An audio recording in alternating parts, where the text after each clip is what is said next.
Welcome everyone to the Pipeline Summit.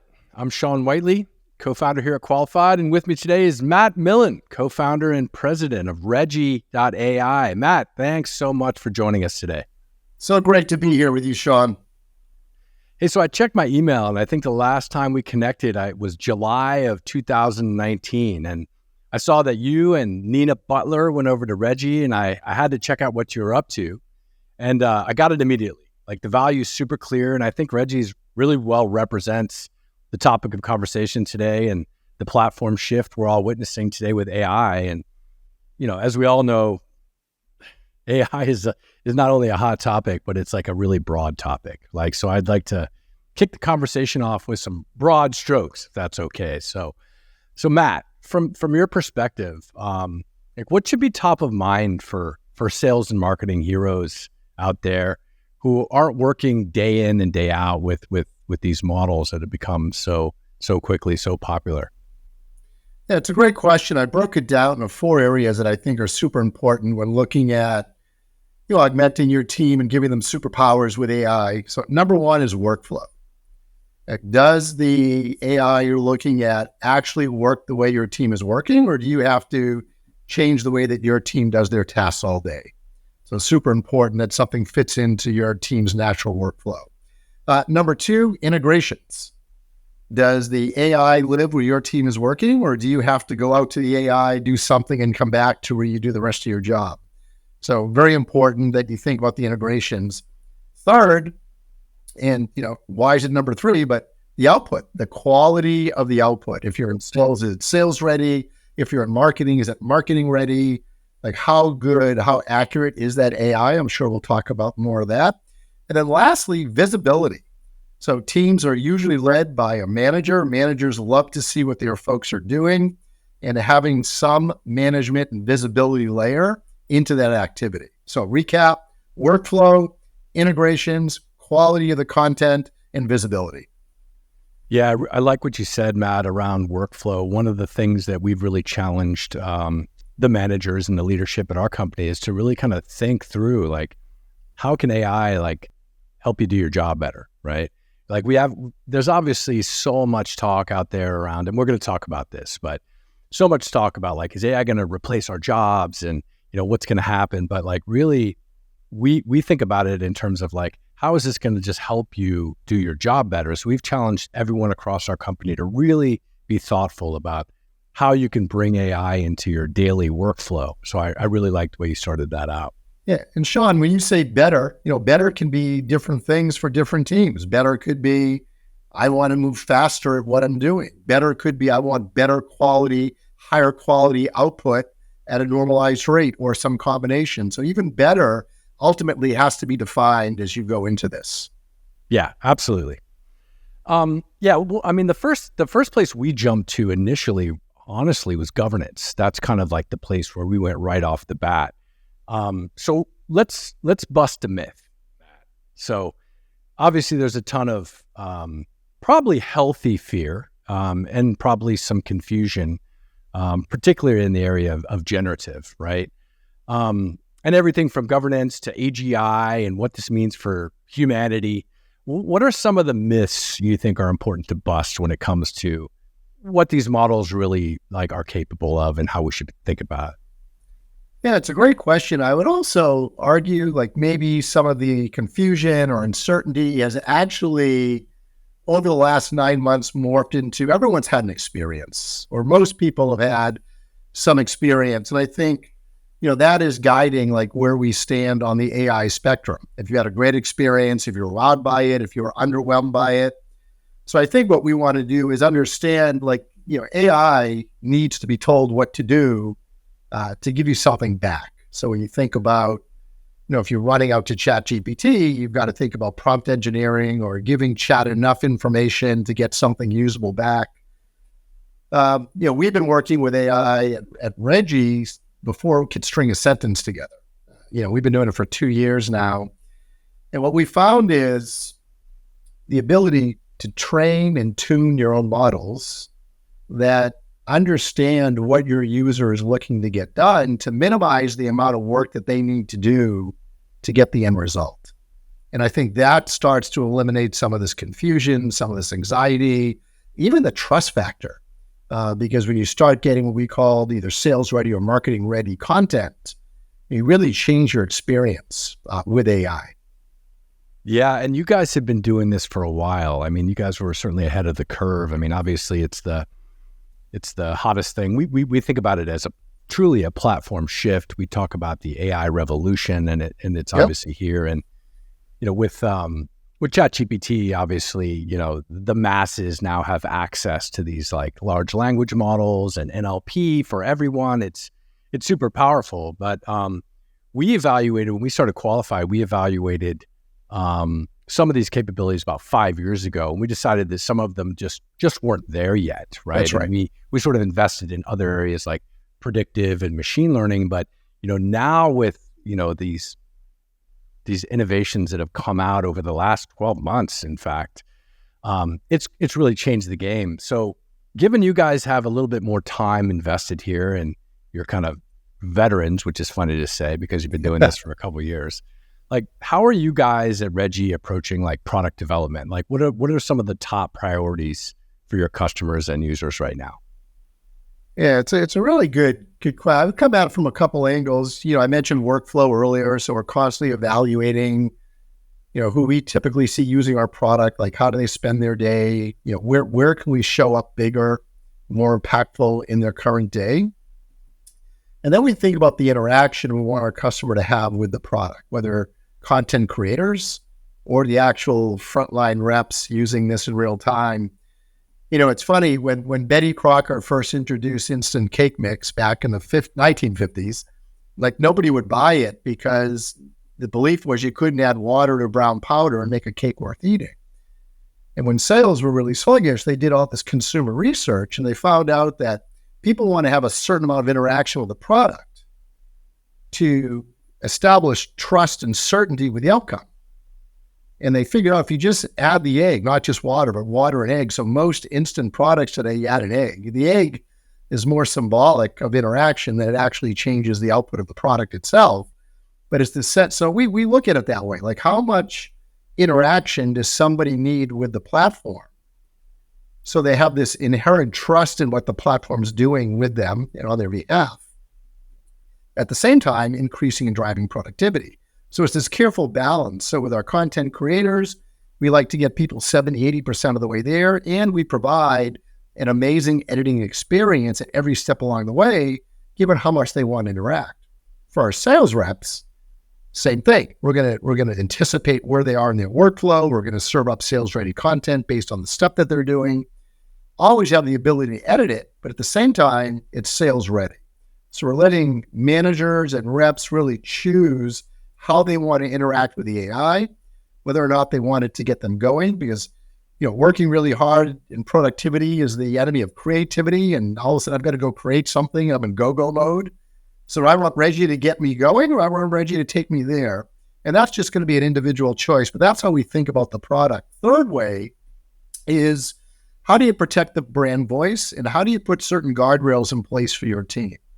So our administrators are actually able to create brand voice.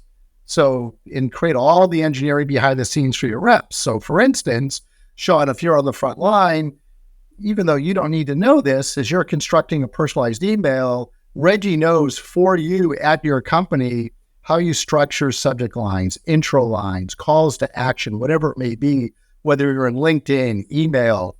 Regie's going to be composing this language and this output the way that your company would architect it if they could, while you're doing it on the fly.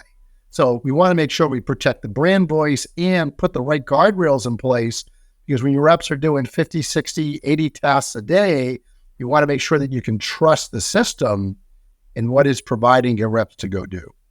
Yeah, I like that analogy a lot, especially the parallel you drew to productivity and creativity.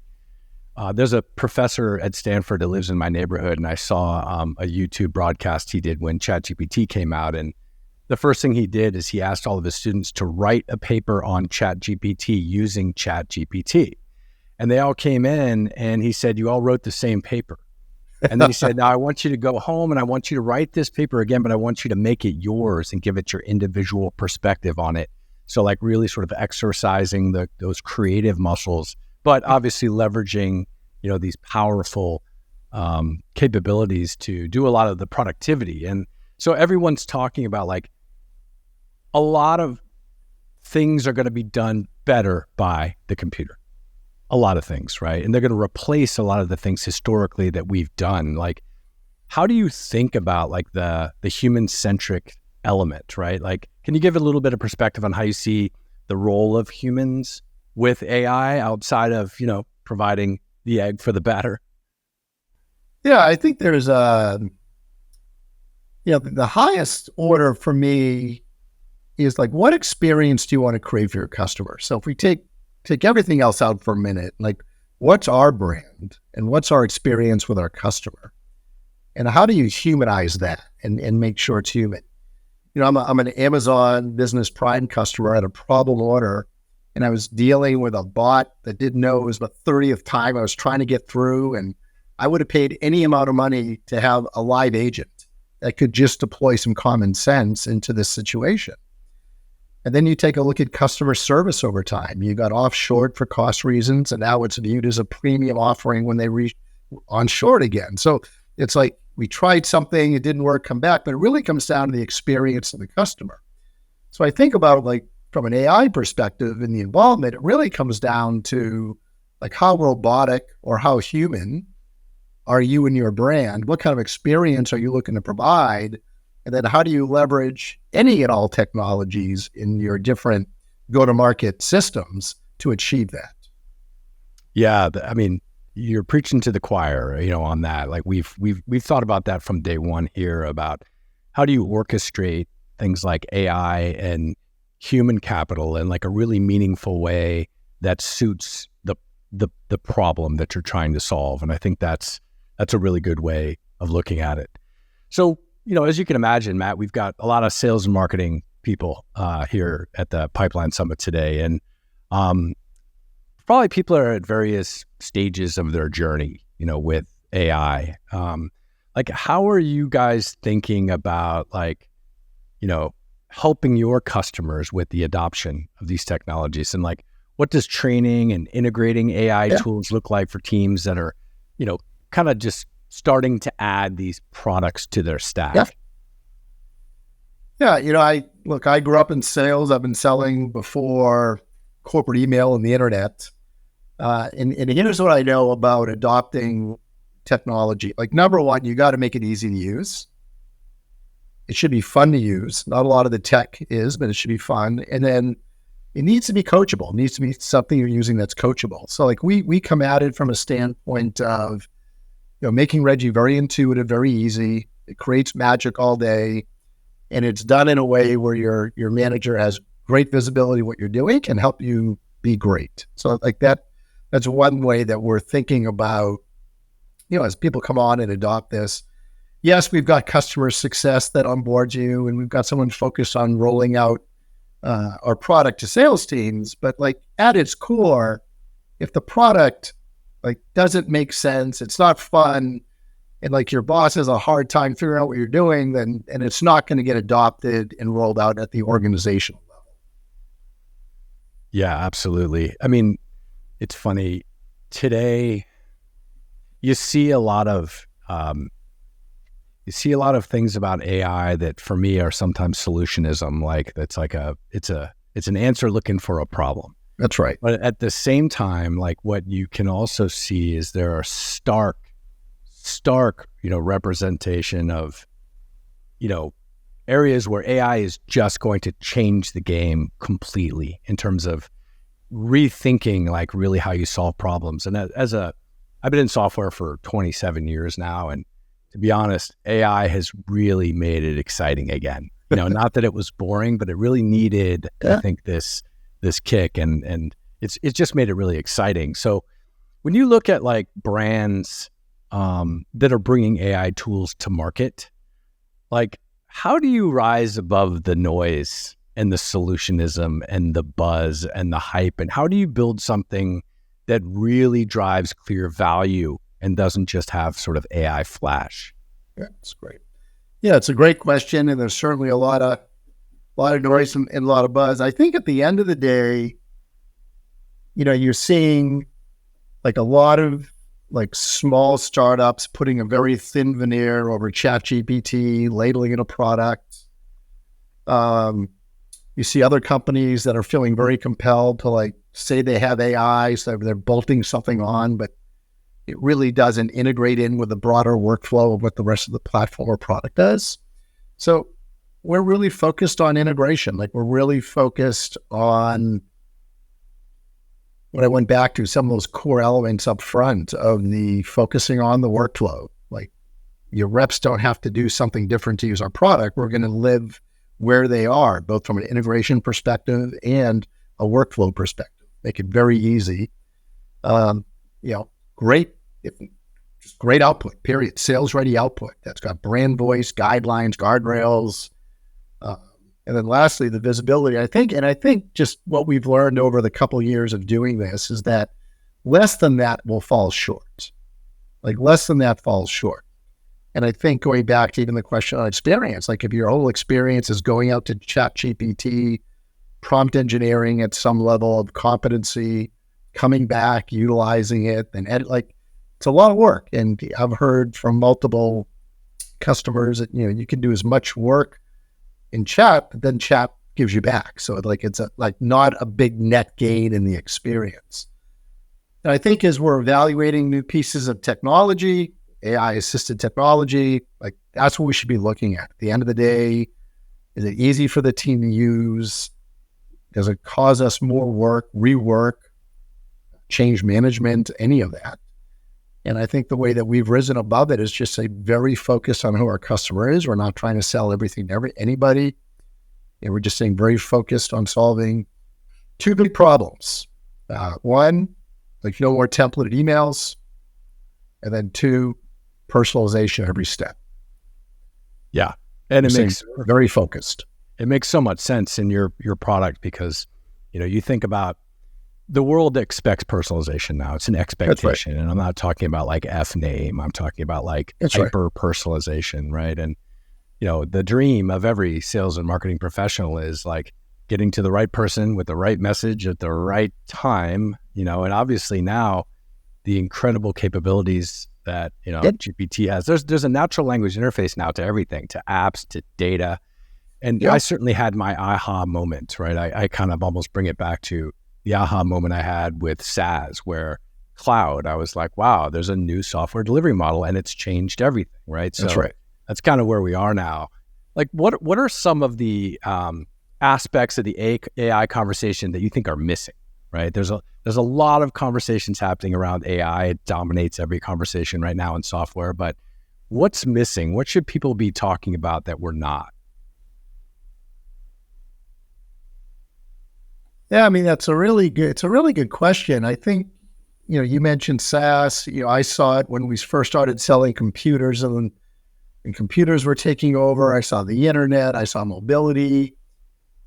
I think it comes down to one of those situations where like the early adopters end up winning, late adopters end up losing. And I think what you start to see is like a penalty for waiting here. Just quite frankly, like there's a penalty for being cautious. Like AI is here, like your mobile phone is here, your computer's here, AI is here. And figuring out how to effectively integrate that into your team's workflow, whatever your team does, to drive efficiencies and to increase, ultimately, engagement. It's funny when you said you wanted your team to be better. Like we talked about, well, better could be faster, better could be higher quality output. One of the things that we saw as we were doing a case study with a customer was, not only did we increase productivity and drive engagement, but sentiment went up. It went up 10 points. And like you think about the impact that that's having, like even people that don't want to be solicited are less bothered by your emails because of the quality and, quite frankly, how contextual they were to this individual's role. So I think, when done right, not only does our team get better, but our prospects and our customers have better experiences with us through this process, even when they're not ready to buy So I think it's a very interesting byproduct right now. Yeah, I really like, one of the themes we've been talking about, Matt, and you kicked off the conversation with this, is thinking about how AI impacts the customer experience and your workflow. And one of the first things we did, last year was we started thinking about like, how does this impact pipeline generation for sales and marketing professionals, right? Like what pieces of their workflow are going to be disrupted? And that's kind of how we've been thinking about it. What are some like parting words of advice you have for, all of these great sales and marketing heroes we have at the Pipeline Summit today as it relates to, really like AI is not new. It's been around for a long time. Machine learning's been around for a very long time, but really we have really entered the AI revolution. And like you said, you cannot be sitting on the sidelines. So what are some kind of parting words of wisdom you have for people who are really thinking through AI and the next sort of journey for their business? I mean, number one, embrace it. It's here. It's not going away. Don't be a laggard. Like, embrace it. I would also say on the other side of this, you're starting to see two kinds of companies emerge. You have AI companies that are replacing jobs, and you have AI organizations like ours that actually help people do their best work.